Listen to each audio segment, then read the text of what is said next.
Join કરવા પિતા પટેલ. હવે જોઈએ અગત્યના સમાચાર. આંબેડકર નગર એસટી વર્કશોપ પાછળ શેરી નંબર 5 ગવર્મેન્ટ સ્કૂલ શાળા નંબર 8283 ની બાજુમાં સરકારી તંત્ર કોઈ જવાબદારી નથી. તમે વિડીયોમાં જોઈ રહ્યા છો કે કેટલી બેદરકારી છે. લતાવાસીઓને રહેવામાં મુશ્કેલી અનુભવી રહ્યા છે. ત્રણ દિવસ થયા કમ્પ્લેન કરવા છતાં સફાઈ કરવામાં આવેલી નથી. જ્યાં નાના ભૂલકાઓ શિક્ષણ મેળવે છે, જ્યાં શિક્ષણ લેવાતું હોય ત્યાં જ આવી ગંદકી હોય તો ભૂલકાના ભવિષ્યનું શું હોય?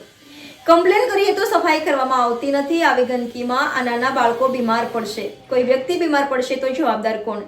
રાજકોટ આરોગ્ય શાખામાં ઘણીવાર કમ્પ્લેન કરવા અરજી કરતા કોઈ તંત્ર ધ્યાન દેવામાં આવતું જ નથી, પણ થાકી રહ્યા છે કે કેમ હવે આ જીવન જીવવું બહુ જ મુશ્કેલી અનુભવી રહ્યા છે. તો રાજકોટ આરએમસીને ખાસ નમ્ર અપીલ કે તાત્કાલિક આ યોગ્ય નિર્ણય લઈ અને સફાઈ ચાલુ કરે.